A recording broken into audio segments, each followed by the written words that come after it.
İstanbul'dan herkese merhaba arkadaşlar. 1,5 aydır YouTube'a video çekemiyorum.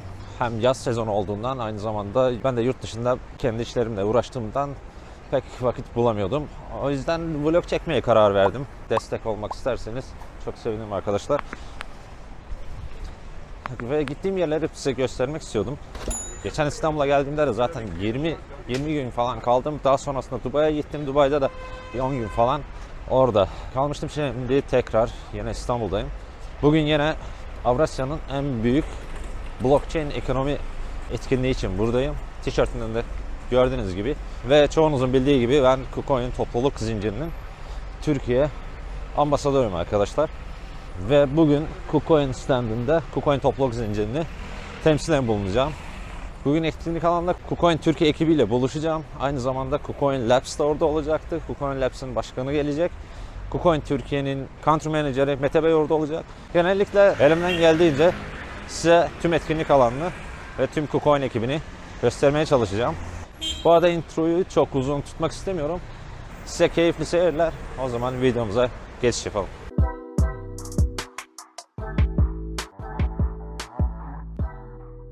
Evet arkadaşlar, şu anda Türkiye'de Avrasya'nın en büyük blockchain konferansı Summit'i gerçekleşiyor. Ben de buraya KuCoin topluluk zincirini, KuCoin'i temsilen burada bulunuyorum. Yani Türkiye ve Azerbaycan topluluk yöneticisiyim. Burada bizim standı görebilirsiniz. Hem KuCoin, aynı zamanda KuCoin topluluk zinciri birlikte bu standdayız. Mete Bey de burada. KuCoin Türkiye menajeri. Melis Hanım, Türkiye marketing direktörümüz. Bu arada ben de kendimi de böyle çekeyim. Umarım kadraja iyi çıkıyorumdur. Tanıdığınız çoğu şirketi burada görebilirsiniz. Hem OKEx var, Gate var, BitGet var, KuCoin var. Tabii ki ekosistem olarak KuCoin blok zincirini temsilen bulunuyorum. Yani KuCoin aslında büyük bir ekosistem. KuCoin Labs var, KuCoin Investment var. Bunlar hepsi ayrı ayrılıkta toplam şekilde KuCoin'i bütününü temsil ediyor arkadaşlar. Aynı zamanda bugün burada farklı kişilerle de röportaj almaya çalışacağım. Bunu da vlogumda ilerleyen dakikalarda zaten izleyeceksiniz. KuCoin'in standı. Etrafı size göstermeye çalışıyorum. Bizim stand burada. Diğer farklı standları da buradan görebilirsiniz. Dediğim gibi farklı şirketler ve farklı tokenler var. Aynı zamanda konferans bölümü de var. İstersen oraya da geçelim. Bugün Michael Saylor konuşacak.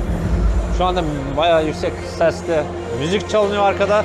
Umarım telif yemem, bu müzikten kesmeye çalışacağım ama içeriği size bir göstereyim en kısa şekilde.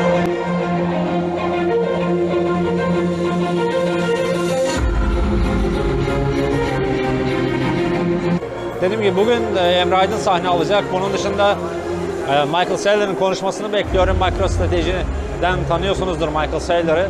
Yarın da bizim KuCoin Labs'ın başkanı Liu Hanım konuşacak. Onunla da yarın röportaj alacağım ve bunu da büyük ihtimalle bu videonun dahilinde göreceksiniz. Aşırı fazla ses var burada. Umarım mikrofona çok fazla yansımıyordur. Bu arada coin mühendisi de burada. Az önce onlarla görüştüm, bayağı sohbet muhabbet ettik. Aslında benim videomu görmüşlermiş. Beni tanıdıklarını bilmiyordum.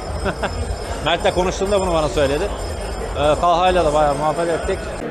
Evet arkadaşlar, konferans salonunu gezerken arkadaşlara rastladım. Bu arkadaşları tanıyorsunuzdur zaten.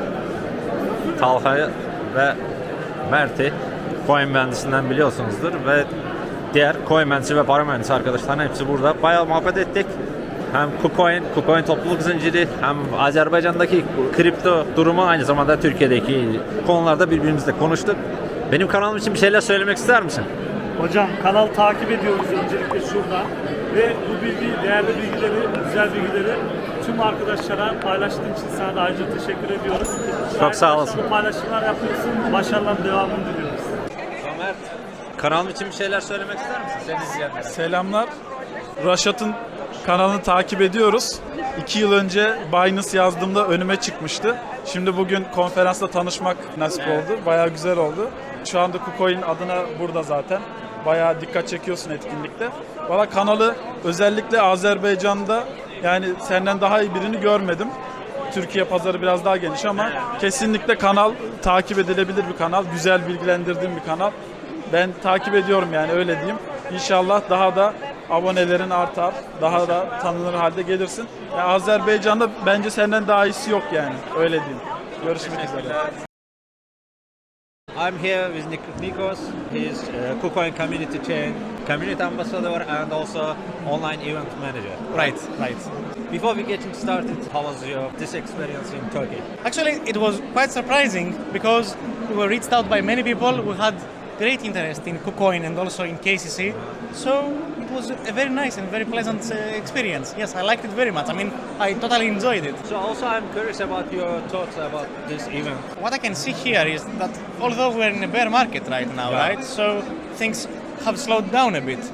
I see great interest by many people especially in building the ecosystem. Yeah. And also, what I also liked here is the fact that many projects, they want to have cooperation. I mean, they want to cooperate with other crypto chains and other exchanges as well. So what I see here is a good spirit, I mean, good vibes. So I totally enjoy this thing. I mean, I like this thing. So could you give us the information about KuCoin Community Chain? We both working there, but Turkish crypto lovers, they don't know about the KuCoin Community Chain, right? Right. They know KuCoin Exchange, maybe they know KuCoin Labs. What can you say about the KuCoin Community Chain? So in fact, KuCoin Community Chain has KCC, right? Right. KCC is actually part of the KuCoin ecosystem. Right. So we are actually the blockchain of KuCoin, the decentralized network of KuCoin. So what we do is many different opportunities for projects that want to deploy in KCC and they would like to join us, I mean to join our ecosystem. Already quite large user base, almost 150,000 active wallets Yeah, right active now wallets, right. in our blockchain. What we can say about this is the fact that we are just 1 year old, like Yeah, we're yeah. just a very new blockchain. I mean, we want to build and attract new projects, we want to attract new people in our ecosystem. So mainly from this point on, what we're planning to do is, do some marketing activities so that we can attract many new investors also from Turkey. I mean, Turkey is a big market and we want to Turkey is attract many people. Big market. Yeah, right. We also had a first round of a unicorn contest, as it is called, so that we can give grants to potential and promising projects that want to deploy in KCC. And also we are planning to host a second round of a unicorn contest by the end of this year. Yeah, end of in this year. quarter 4 of 2022. Right. So I think there are multiple opportunities in KCC. We have a very strong background because we are officially backed by KuCoin. So KuCoin has a very big user base, 20 million users that have direct access to KCC as well. Right now, KuCoin is the fifth in the world right now. Right, yes, it's a very big centralized exchange. So it's a top 5 centralized exchange. Actually, this bear market is now a little bit cooling down. Maybe it's time, the opportunity to buy something, right? Maybe Ethereum, maybe some other altcoin or Bitcoin for the future. That they can just keep and wait long term. Actually, crypto is long term investment. Exactly, market. exactly Not my the short point. term. Every day you have to trade, right? Exactly. This is also my point. I mean, when we get into crypto, what we must have in mind is the fact that we are here for the long-term investment. So that you cannot be, let's say, a short-term player. You have to stay for the long run, and you have, to be patient. This is the most important thing. I mean, the most important factor in my opinion. Of course, you have to do your own research, right? Right. This is by definition. I mean, by definition, you always have to do your own research, and you have to, to invest money and amounts that you can afford. I mean, never exceed what you can afford. This, by definition, number one, let's say, advice that I can give to all people and also our Turkish community. Yeah. My final question is, what would you like to say to my Turkish followers? In general, this event, or maybe KCC or market, I don't know. What I can say to our Turkish audience is the fact that KCC wants and will build our community here in Turkey. So because there is a very big user base in Turkey, people adopt and love crypto so much. So as KCC, what I can say and what I can promise to our audience is the fact that we will build our community, we will support our community, and we want the Turkish audience to join us and come together with us in KCC as well. Because I already know that a lot of Turkish people invest in KuCoin. So next step is to come to the blockchain as well, to join the blockchain as well. If you need any more information, you can just visit the kcc.io. and you will get all information, Explorer, community, DAO, everything. Definitely, we are there Yeah. to help. Yeah. Right. And we are ready to help, and you can directly find our information below the description. Right. Okay, thank you, So, Nikos. thank you Thank you very for your much, Musa. time. Thank you very That's much. good interview. So more than 450 people from 30 countries worked for you to organize this blockchain economy to provide you with the best ever blockchain conference experience in the next 2 days.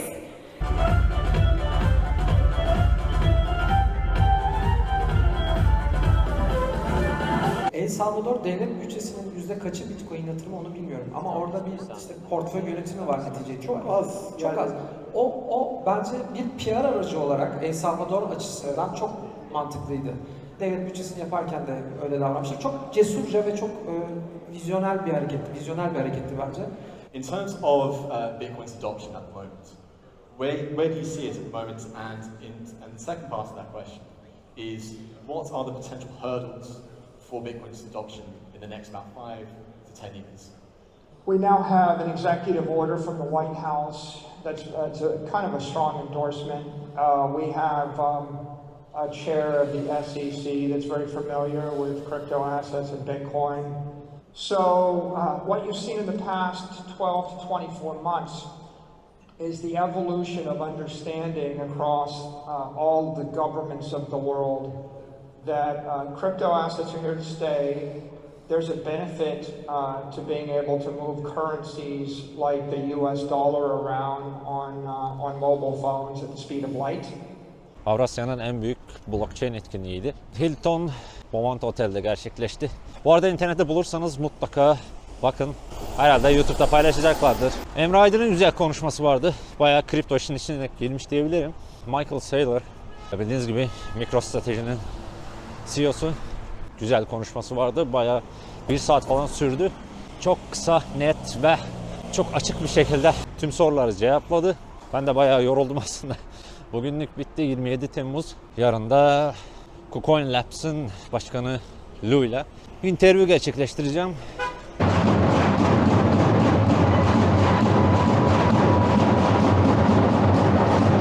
KuCoin borsasının Türkiye yöneticisi Mete Elmas'la birlikte. Mete Bey, bu etkinlikle ilgili düşüncelerinizi alabilir miyim? Tabii ki. Etkinlikten önce sana teşekkür edeyim Raşat.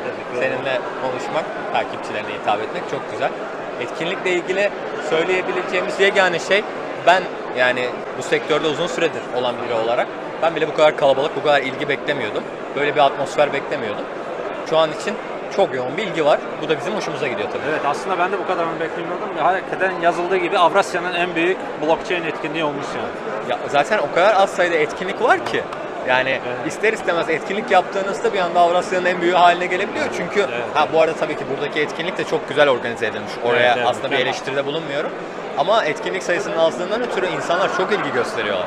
Bu arada kendimizin diye söylemiyorum. En güzel stand de yani KuCoin'in. Bayağı ilgi çekici. Evet. Herkes geliyor. Öyle geri dönüşler aldık. Evet, en güzel stand sizinkiymiş diye. KuCoin'in borsasıyla ilgili yani bize verebileceğiniz herhangi bir bilgi, geliştirme, geleceğe yönelik herhangi bir planlarınız var mı? Tabii ki. Yani globalden bahsedeyim öncelikle biraz. Yani KuCoin zaten bildiğiniz gibi dünyanın en büyük 5 borsasından biri. Hızla da büyümeye devam ediyor ayı döneminde bile. Ama bu noktada artık zaten yavaş yavaş her ne kadar sektörün en büyük şirketleri centralized exchange'ler, KuCoin gibi yani merkezi borsalar olsa da Web3'nin alt felsefesinde merkeziyetsizliğin olduğunu, kriptonun alt felsefesinde merkeziyetsizliğin olduğunu biliyoruz. Ama gerçek anlamda ben şu an zaten para kazanıyorum, bununla niye uğraşayım ki demeyip buna dair geliştirmeler yapan yegane borsa KuCoin şu an. Buna dair ne yapıyor peki? Hani hikaye anlatma, bir şey söyle bize dersen. Şu an mesela merkeziyetsiz NFT marketplace'imiz Windvane aktif hale geldi. Bu KuCoin'in geliştirdiği ama KuCoin'in yönetmediği Yani bağımsız olarak çalışıyor. bağımsız olarak çalışan merkeziyetsiz bir NFT platformu. Ki zaten NYC yani New York City NFT etkinliğinde de bayağı ilgi görmüştü. Onun dışında KuWallet. Yine KuCoin'in geliştirdiği non-custodial dediğimiz merkeziyetsiz bir cüzdan uygulaması. MetaMask gibi düşünebilirsiniz kabaca. O da zaten Android versiyonu vardı. Dün itibariyle iOS geldi mi? iOS Ben de geldi. Aynen. Geçen baktığımda 2 gün önceydi. iOS yoktu. Gece geldi sanırım. Evet, süper olmuş. Çünkü ben de tesadüf eseri gördüm. Bugün de zaten duyuru çıkıldı. Velhasıl yani söylemek istediğim KuCoin burada merkeziyetsizlik tarafına da kendi belki iş kaygısını, ticari kaygısını bir kenara bırakarak ciddi önem veriyor, efor sarf ediyor. Bununla beraber zaten yatırım haberlerini biliyorsunuz. Mayıs ayında bir seri B öncesi yatırım turu tamamlandı. 10 milyar dolar değerleme, 150 milyon dolar bir yatırım alındı. Ondan sonra ilk yarı raporumuz açıklandı. 20 milyon kullanıcı sayısını geçtik. 2 trilyon dolar kümülatif hacim. Bunlar çoğu borsanın dahi, borsa sahibinin dahi wow diyeceği rakamlar. O anlamda tüm bu geliştirmeler devam ederken tabii ki en güzel haber de işe alımların da devam etmesi. Globalde 300 kişi en az işe alınacak önümüzdeki yakın dönemde, yakın vadede. En son aldığımız SIG'yi biliyorsun, Quantitative Trading'de dünyanın en büyük şirketlerinden biri. KuCoin burada paradan ziyade stratejik bir ortaklık istiyordu. Ürün ve servislerin genişletilmesi. Hem de eğer bir fund alınıyorsa da ki 10 milyon dolar bir yatırım yaptı SIG, KuCoin'e. Bunu da hem bu bahsettiğimiz işe alımlarda hem yeni ürün geliştirmelerinde kullanmak. O yüzden bu taraftaki haberler çok güzel gidiyor şu an. Şu an bildiğiniz gibi ayıp piyasasındayız. Yatırım tavsiyesi olmamakla birlikte hani izleyicilere kendi düşüncelerinizi söyleyebilir misiniz? Yani ne gibi şeyler bekliyorsunuz örneğin Ethereum'da, Bitcoin'de veya KCS olabilir. KCS KuCoin'in ana paritesi zaten. Onun hakkında neler diyebilirsiniz? Kesinlikle. Bu arada az önceki KuCoin sorusunu cevaplarken KCC'yi es geçmiş oldum. KCC de aslında KuCoin'in arkasında durduğu en büyük girişimlerden biri. KuCoin Community Chain, topluluk zinciri. Performans bakımından harika düzeyde. Sadece üzerindeki projelerin daha fazla bir topluluğa ulaşması için biraz vakte ihtiyaç var. Ayı piyasasında malum ilgi az oluyor insanlar tarafından. Ama bir sonraki boğaya ben bomba gibi hazırlanacağını düşünüyorum KCC'nin de. Piyasaya dönersek, evet şu an bir ayı piyasasındayız. Bunu kimse inkar edemez artık. Burada aslında sektör içi ve sektör dışı faktörlere bakmak lazım. Çünkü boğa döneminin zirvesinde 3 trilyon doları gören bir kripto piyasasından bahsediyoruz. Dolayısıyla bu kadar büyük bir para makroekonomik koşullardan bağımsız olamaz. Makroekonomi dediğimizde ne çıkıyor ortaya? Bildiğiniz gibi şu an Amerika'da başlayan ciddi bir sıkılaşma var. Parasal sıkılaşma. Faizler artırılıyor. Bununla beraber Avrupa aslında yok ben yapmayacağım gibi bir tavırda dururken bir anda 0.25 beklenen faiz artışının 0.50 olarak geldiğini gördük. Ciddi bir resesyon korkusu var. Hem Amerika'da hem Avrupa'da ki bu iki bölge dünya ekonomisinin bel kemikleri belki de. Bu sebepten dolayı yüksek riskli piyasalar, hisse senedi, kripto paralar bunların bir süre daha aslında çok büyük bir boğaya girmesini bekleyemeyiz. Yani bizim en azından araştırma ekibimizde incelediğimizde çıkardığımız sonuç bir süre yatay piyasa seyri. Ama tabii ki burada kısa vadeli olumlu etkileyen haberler geliyor. Ethereum geliştirmeleri gibi. Onun dışında özellikle NFT tarafında çok ilginç uygulamalar var. Vitalik'in son paylaşımından sonra Ethereum bayağı yükseldi. Aslında 1000 dolar, 800 dolara kadar inmişti. Sonra 1700 dolara kadar yükseldi. Yani neredeyse %100'lük bir artma oldu. Aynen. Yani zaten Ethereum'un artması bir ekosistem token olarak ki zaten çoğu kişi artık Ethereum'u bir altcoin olarak da nitelendirmiyor. Ana coin, mainstream coin olarak nitelendiriyor. Geldiğimiz noktada Ethereum'un yükselmesi birçok projeyi de yükseltiyor beraberinde. Bahsettiğim gibi geldiğimiz noktada ufak tefek hareketlenmeleri güzel haberlerle gelen saymazsak yatay bir seyir bekliyoruz biz. Ama elbette şunu belirtmek lazım günün sonunda. Kripto paraların kullanım alanlarında sundukları değerlerde en ufak bir azalma yok. Aksine artış var. Dolayısıyla gün sonunda yani parasal anlamda da hak ettikleri değeri bulacaklar. Elbette o boğada yaşanacak. Bu aslında 2018'e benziyor bir anda. Kesinlikle. Evet, o dönemde de herkes daha bundan da kötü durumdaydı aslında. Sonrasında büyük bir yükselişle Bitcoin aslında 70 bin dolara kadar gitmişti. Bu arada faiz artırmalarını konuşmuşken Fed'in faiz kararı olacak. Herkes 0.75 puanlık bir baz artış bekliyor. Bu herhalde borsaları bu haftalık aşağı çekecek diye ben düşünüyorum ama uzun vadeli zaten yatırım yapıyorsanız bu bir şey değil. Bu işin gerçekten teknolojisine odaklanmak, sunduğu değere odaklanmak, gelecek değerine, future value'suna odaklanmak lazım. KuCoin olarak biz de bunu desteklemek için çok fazla Türkiye özelinde araştırma yaptırıyoruz. Bağımsız araştırma. Orada da görüyoruz ki Türkiye bazında kullanıcılar gerçekten kripto para yatırımcıları diyelim kullanıcılar yerine daha ziyade gelecek değeri, future value'su için yatırım yapıyorlar. Hype olduğu için, popüler olduğu için değil. Bu da bizi çok mutlu ediyor. Dolayısıyla ayı döneminde de yeni alımlar konusunda çekingen olsalar da satmak istemiyorlar. Çoğu öyle cevaplandırıyor anketimizi. Bir ekleme yapmayacağım ama sahip olduğum portföyü de bozmayacağım, satmayacağım şeklinde. Bu çok güzel bir bakış açısı. Son olarak bizi izleyen benim YouTube kullanıcılarım için neler söylemek istersiniz? Öncelikle teveccüh edip beni izledikleri için çok teşekkür ediyorum. Sana da teşekkür ederim bu fırsatı sunduğun için. Çalkantılı dönemlerdeyiz piyasa anlamında. Çok hızlı hareketler gelebiliyor, büyük volatilite var. Kendilerini korusunlar. Bunun dışında bir de lütfen kaynağı belli olmayan, Evet, en önemlisi. nereden geldiği belli olmayan, herhangi bir kanıtı olmayan hiçbir iddiaya Alma kayıp olan şeylere girmesinler. kesinlikle risk almasınlar, kaynaksız hiçbir şeye güvenmesinler. Do your own research var ya, Evet. kendi araştırmalarını yapsınlar ve o şekilde yatırım kararlarını alsınlar. Oldu. Çok teşekkür ederim. Ben Mete ve teşekkür vakit ederim. ayırıp, zaman ayırıp benimle bu interview'yu için. yaptığınız için. Benim için zevkti. Çok sağ olun.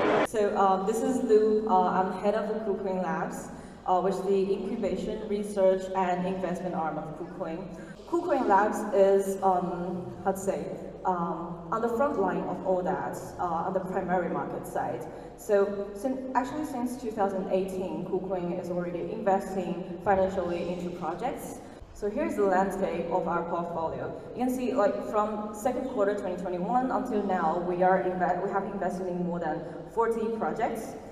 We also got more time and energy as the market is cooling down to put into every and each project we are accompanying. So by the end of 2021, we actually established our Metaverse Fund, which is about $100 million Metaverse Fund, to really support projects that are trying to define the future of a tangible Web3 ecosystem. So I'm here with Miss Liu, head of KuCoin Labs. Hello. So I know you're busy. Thank you for taking time, giving me this interview and opportunity. Before we getting started, how's your experience in Turkey? I know it's your first time in here. Yeah, it's my first time in Istanbul, in Turkey overall. Actually, it surprised me because when we cross the streets, we really see that merge of traditional and modern, and with all the cats and the street cats, I love them, and seeing people feeding them, giving them water in every corner of the street is showing kind of how people are lovely here. So I really like the overall atmosphere, and people are so helpful here. The taxi driver, they're giving us indications on where we are going, where we're going, then how we can seek for help, etc. So I think it's overall a really open-minded city here. Yeah. I'm actually curious about your thoughts about this event, blockchain economy event in Istanbul. So it's the second day. I just had my speech. Yeah. So the speech was good, and a lot of people, you can see them, like they're interacting as you're speaking. So it's really, helpful for people who participate in those speech, in those panels, to understand that everybody is actually listening. They're not playing on their phones, etc. So I do think overall the whole event is,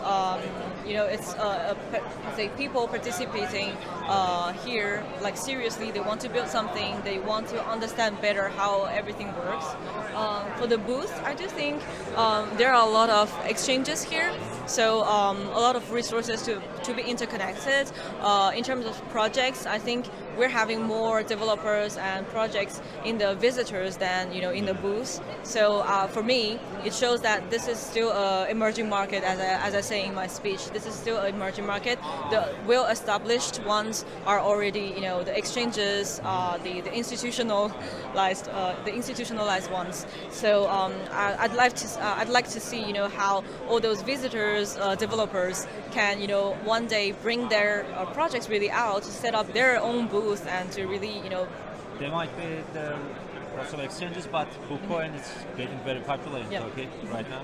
Also, could you give a brief information about the KuCoin Labs? Actually, the people don't know about the KuCoin Labs, right? Mm-hmm. And also, Turkish people don't know about the KCC, giving the brief about what's the difference. KuCoin Labs, KuCoin community chain, and etc.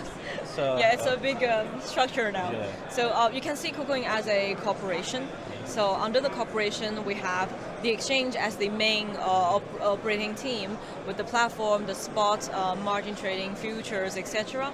And so this is with the listing side, the secondary market side of the ecosystem. On the other hand, you have the primary market side, which is KuCoin Labs.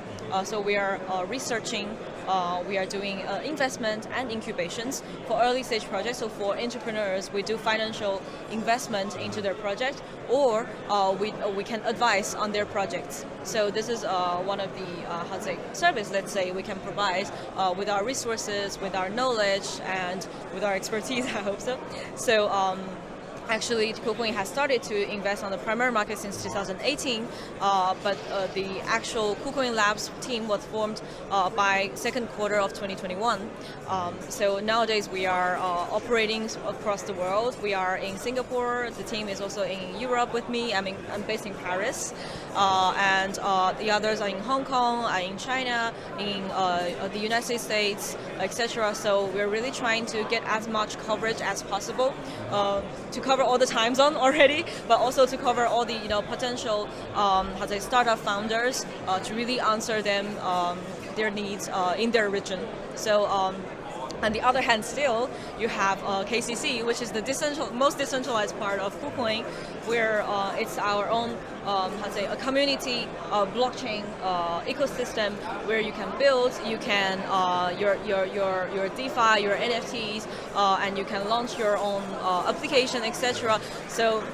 I guess that things we need to refer it to you, but you're mostly in the position you can speak about that. But overall, so you can see the cooperation and different aspects in the whole cooperation. So yeah. Since we are the bear market right now, I also listened to your speech. You mentioned about the bear market actually cooling down. Yeah. What can you suggest for my followers? What can they do right now? Actually, of course, it's not financial advice. Yeah, I see. What do you think? I think I can only tell what I'm doing. It's not advice, but I can tell what I am doing is. Actually, it's been 2 years. I have been investing, fixed amounts like every week or every month, depending on how I feel about the market. But fixedly invest into it or buying it when I think is it's under a value that's in my mind. So buying the dip and having a fixed investment strategy, I think it's always good. As far as for me, it works. So I think probably we can try to, keep calm. As the market cooling down, we can have more time to do researches to really know, okay, so I have invested in all that during the bull market. What are the good assets? What are the bad? If they are dumping too much, or if they are not sustainable projects, then I can probably just let it go. It's okay. We can save time and energy on observing and verifying all those projects. If it's still there, if they have it dumped, they are going up or not. So it's wasting a lot of our time and energy. So I do think it's time to clean up our portfolio sometimes, to really do researches, see okay, one is sustainable, one is not. Then probably we can let something go and we can bring some new projects here. And also, of course, I think it's always useful to you get to know what the primary market investors, institutional investors are doing, because the projects they are investing often shows what will be on the secondary market later on. So that's why we are doing incubations nowadays. So we hope to bring those good projects to the secondary market to also reward KuCoin's own community also. So I think that's overall. This time reminds me that 2018. Yeah, a lot of. And finally, what would you like to say to my Turkish followers? So actually we were talking yesterday. So the main aim of our journey here in Turkey is really to look at this market, look at who is here and doing what, and really to try to bring our help and supports in terms of network, in terms of knowledge, in terms of everything advisory to early stage projects like developers, Web2 entrepreneurs who are coming to build in Web3, like native developers, and also Web3 serial entrepreneurs. If you are here in Turkey, you can probably reach our team here in Turkey, or also you can reach out to us online, really just to get some information, or also just to get to know what we are doing. You can follow us on social media with KuCoin. So yeah. Thank you for your time for this interview. Thank you guys. Okay, that was great. I like this. Very professional setup. So do we have sports investing. Şu an itibariyle etkinlik sona erdi. Kapanış partisi yapıyorlar. Size birazdan içeriği göstereceğim. Mahmut Orhan sahne alacak. Güzel bir mini Tomorrowland tarzında bir kapanış partisi olacak. Sizi görüntülerle baş başa bırakıyorum.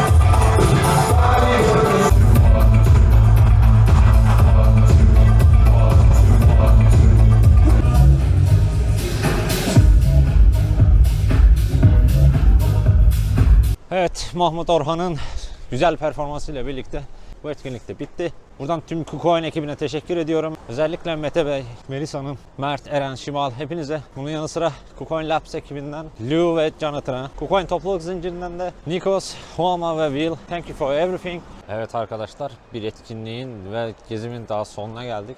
Etkinlik mükemmel geçti. Aslında çok fazla yeni insan ve proje tanıdım. KuCoin standı da tam merkezdeydi. Yani İnsanların ilgisi inanılmazdı. Bu arada etkinlik alanında hem coin ve para mühendisleriyle de rastladım. Sonrasında Orkun Işıtmak da etkinlik alanına geldi. Bizim standa da uğradı.